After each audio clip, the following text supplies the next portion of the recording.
Welcome. Do you want to order something? Um, do you have any chairs? What kind? Well, I want one that can ease back pains. The young woman works as a writer in Tokyo, but she happened to go here on her vacation. As she asks for the chair, the man told her, Chairs are very important. The one you've chosen may even change your life. he began to tell a story of how a chair managed to change a person's life. He leads her to a room where he shows her an armchair, and this armchair played a major role in the story. The story is about Togawa Yoshiko, a famed and renowned writer in the Taisho era. One day, she would receive a peculiar manuscript with no title and no written author. The story was about a carpenter's burning passion of hiding himself in the chairs that he crafted. He took pleasure as he immersed himself in hiding inside chairs. The chair was initially a part of an inn, but was sold to an official. The carpenter then fell in love with the official's wife soon after. The manuscript was akin to a confession, and Yoshiko was terrified that it seemed to be dedicated to her. But she was finally able to relax, as another letter informed her that the manuscript was all made up. Yoshiko had a meeting with her manager, who tells her that there is an unexpected author who was voted as a first place for this month. Oh, may I know who was first? The Human Chair. The human chair? Isn't that the one I recommended? It was the strange manuscript that she received and recommended. The concept of people hiding in chairs. Wonderfully creative. I admit I was taken aback. I actually happen to have a similar armchair described in the story. If it wasn't for the second letter, I would believe a person would be in it. The manager told her that the address of the sender was indeed fake. When they went, there was no one there, much to Yoshiko's surprise. As she went back to her home, she immediately went back to her room to rest in her chair. Ah, so tired.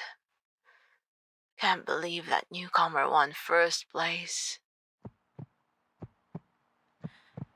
Wait, it can't be. In that afternoon, Yoshiko asked her husband where he bought the armchair. He told her that he bought it at the Y marketplace. Oh no, the same place. That night,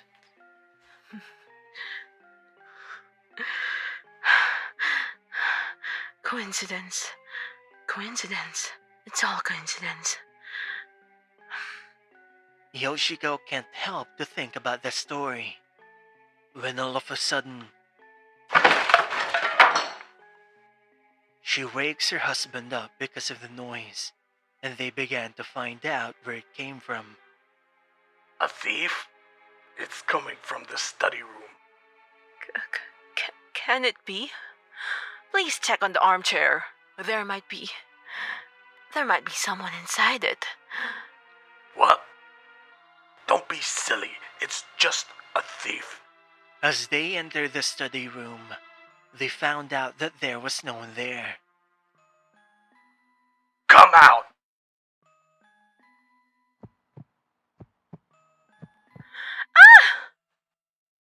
The house servants finally arrive on the scene, and Yoshiko told them to inspect the chair, but they found nothing wrong.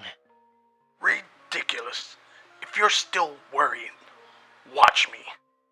Yoshiko's husband struck the chair many times, but the chair hasn't moved. However, Yoshiko was still not convinced. A few days have passed, and Yoshiko received a new letter. Within it reads, "You haven't been sitting in your chair lately. Don't you know how lonely I've been? Also, when you cruelly hit me, did you know how painful that was?" This letter continues to tell her that the armchair is essential to her work, that her body can't live without his. Who do you think I am? I don't need you. Yoshiko has not noticed that her husband had arrived from work, and they had an argument about her writing novels in the study room. She chased her husband as he went to the study room by himself. Inside the study room, her husband sits in the chair, when all of a sudden,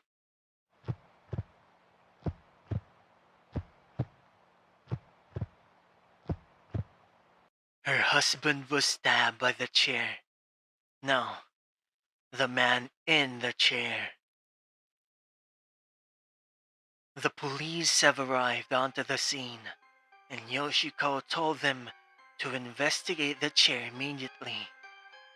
The policemen sliced the back of the chair open, and there they find a human-shaped space, complete with water and biscuits as sustenance.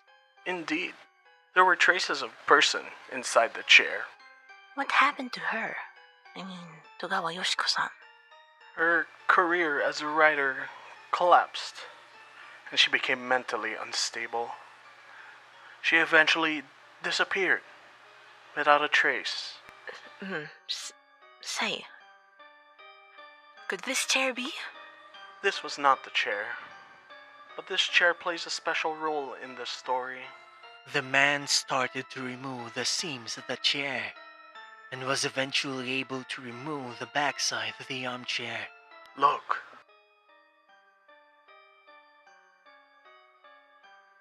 He reveals the back of the chair to her, where she sees the corpse of a man and a woman.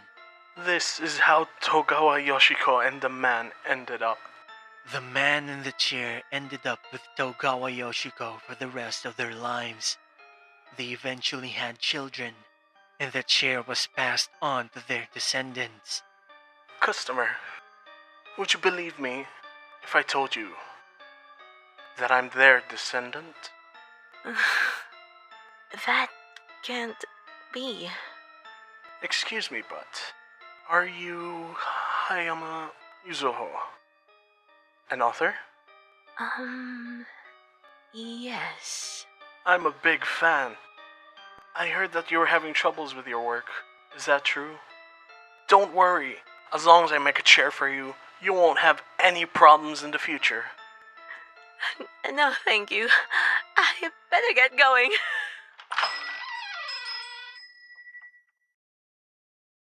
I'm dreaming, aren't I? I still couldn't write novels.